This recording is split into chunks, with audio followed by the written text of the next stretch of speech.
It is now time to invite the special guest, Mr. Sanjay Bhatia, Honorable Upalokayukt of the state of Maharashtra, for the exclusive conversation with Mr. Rajesh Ranjan, Government Affairs Specialist at Microsoft India. We are thankful to Honorable Upalokayukt for taking time out from his busy schedule to share his views on this platform. Thank you, and over to you, Mr. Rajesh Ranjan.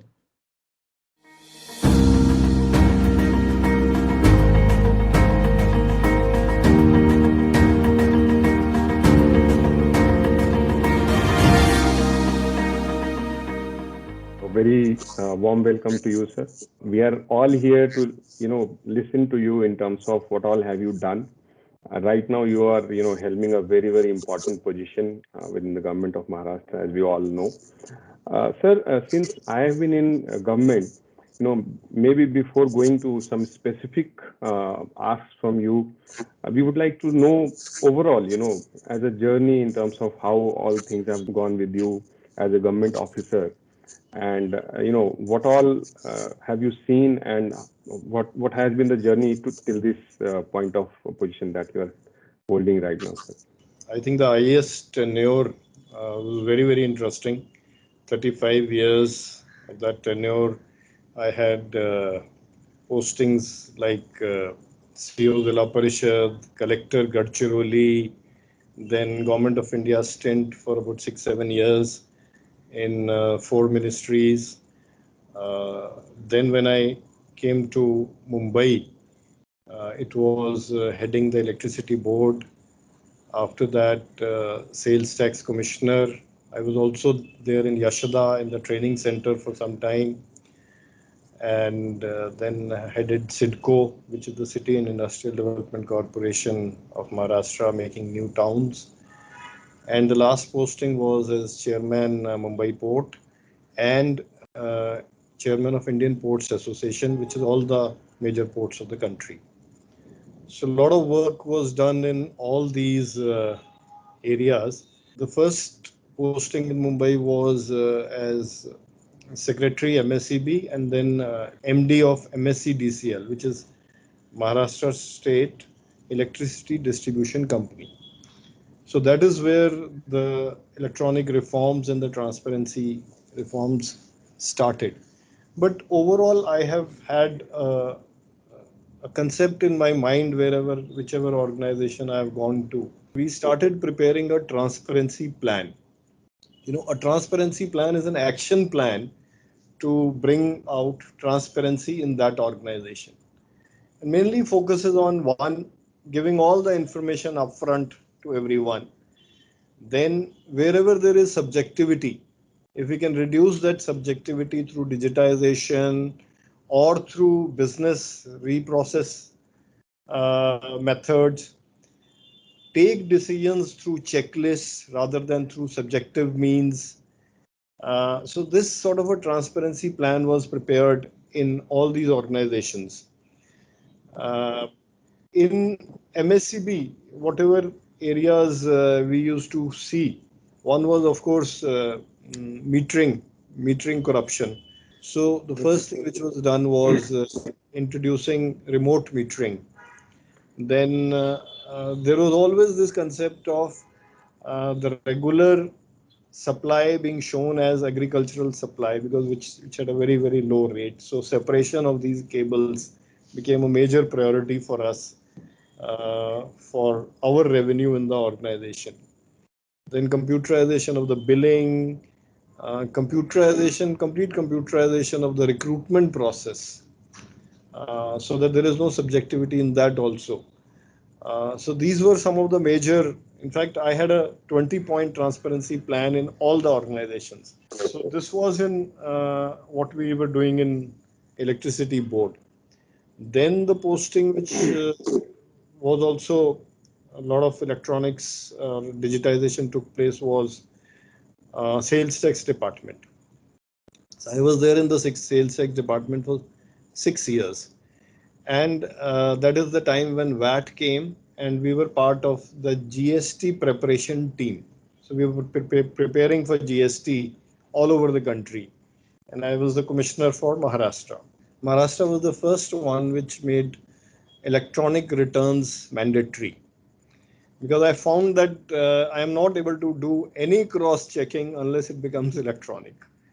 So at that time, questions like these would come: how will a person file a return in Gadchiroli or Sironcha or places like that? So we said we will put help desk, help them to do that. We created help desks all over, but the help desks were required only for about 3-4 months. After that, there was no need. People got used to it. It became mandatory.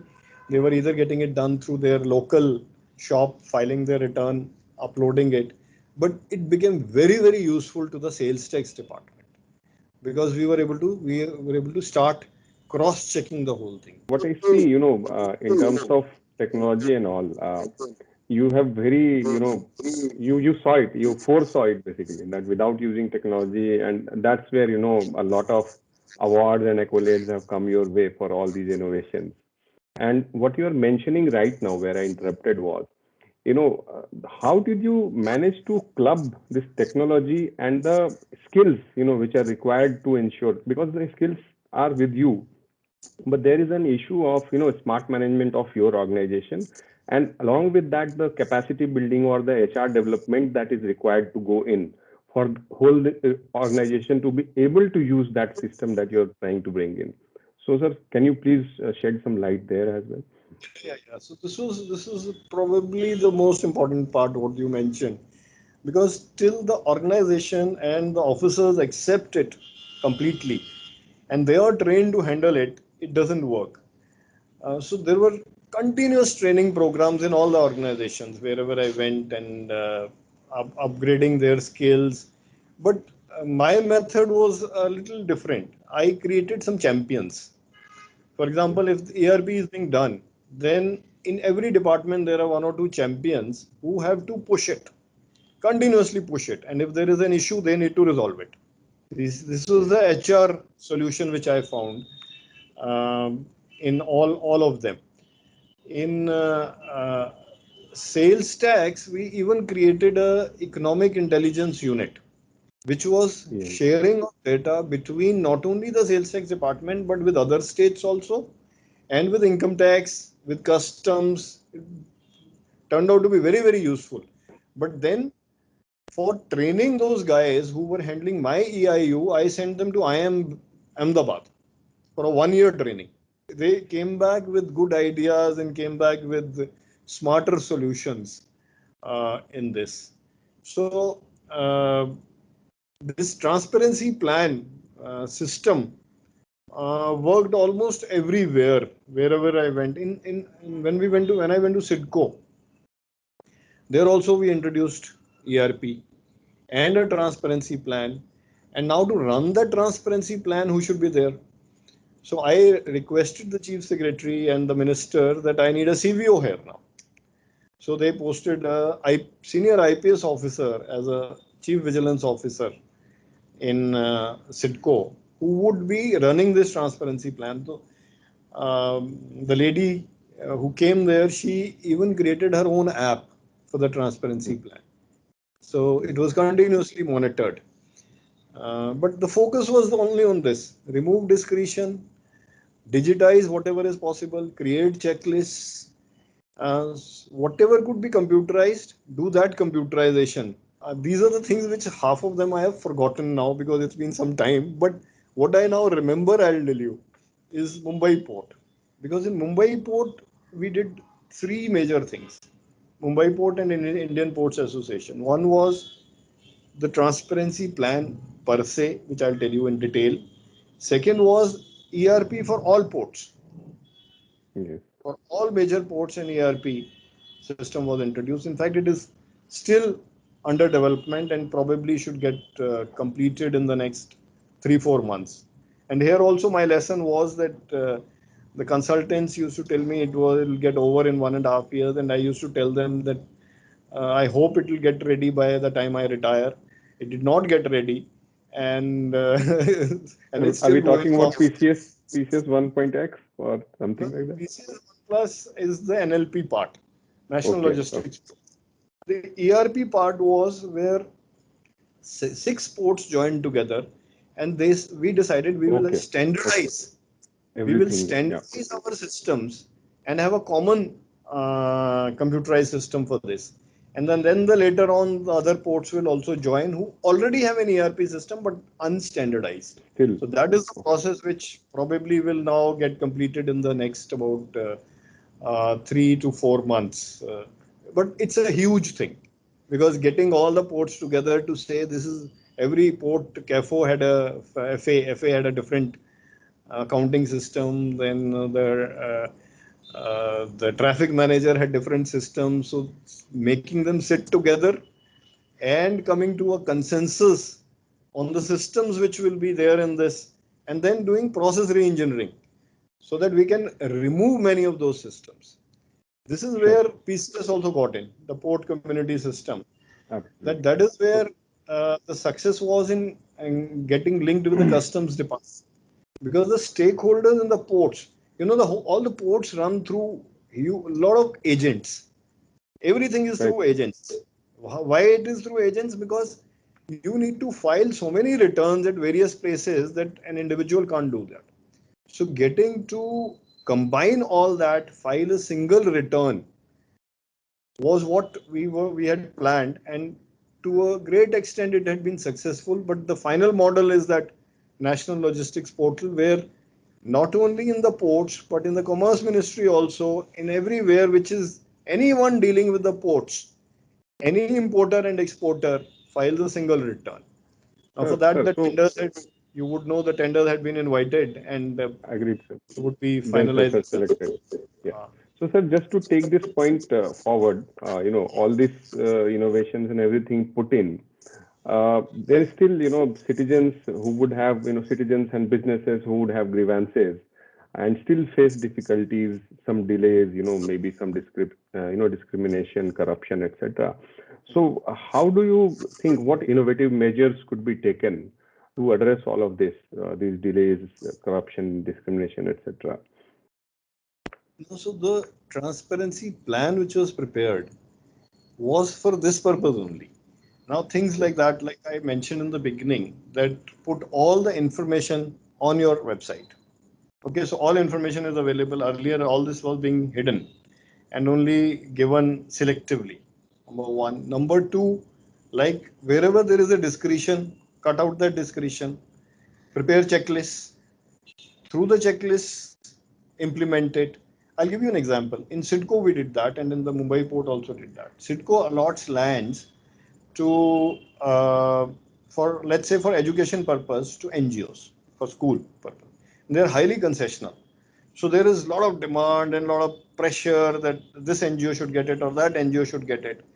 So what we did there was prepared some rules, electronic rulings on the digitized system, so that a checklist is there. If you're filing an application for getting it, you get to know your marks when you're filing itself. But to give sanctity to that, we went to the state government and got that system authorized so that nobody can change that system. It became a ruling. It became a ruling. That system became a ruling.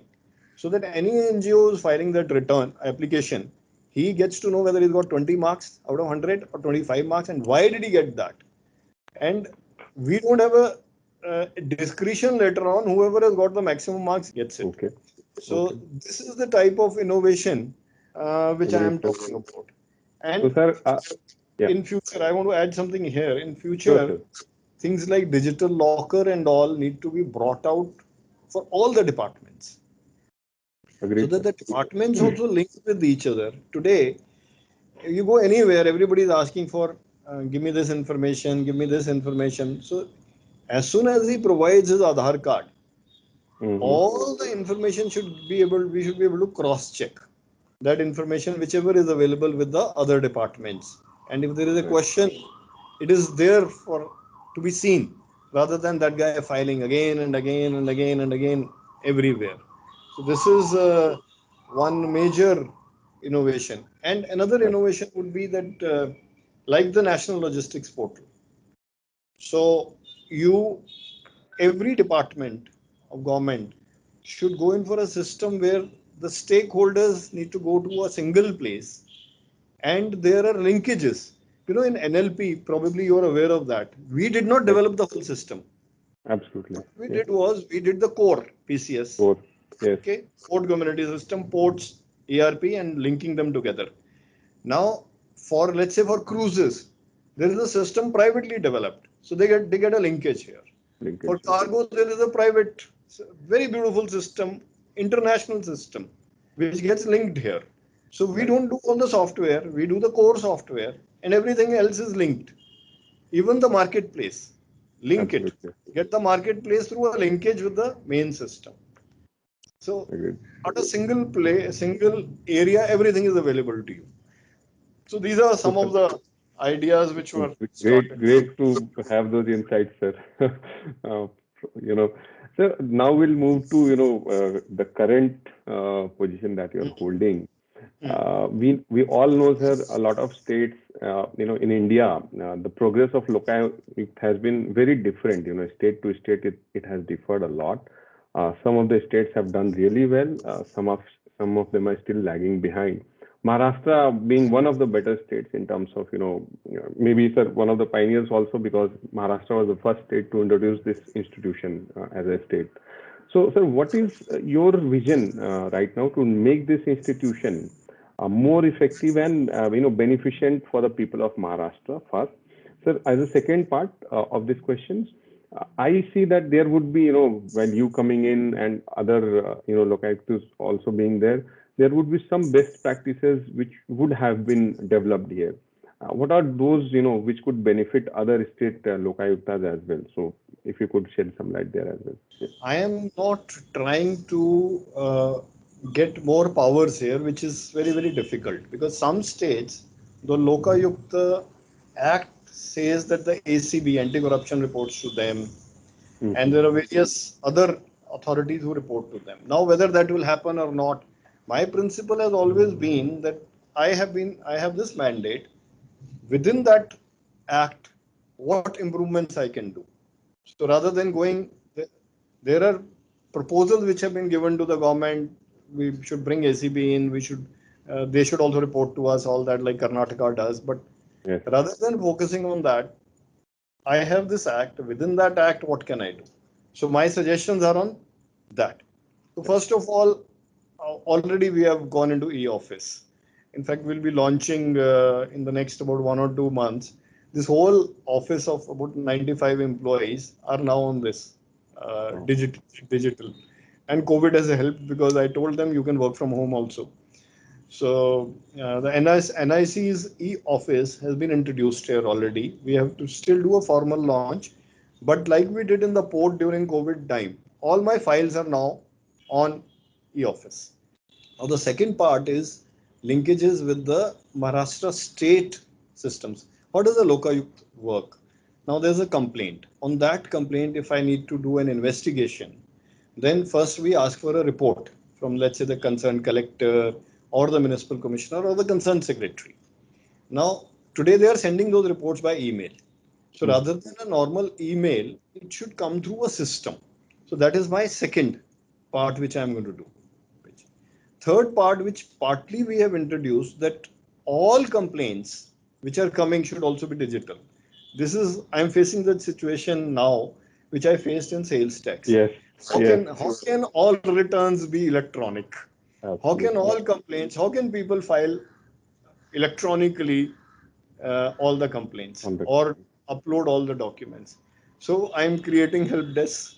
We are creating this help desk so that they can go to that help desk. Suppose somebody is bringing something manually to me today in my at Mhm. my reception. He wants to give an, so I'm creating a help desk there. Okay, you upload it here rather than you doing it from somewhere else.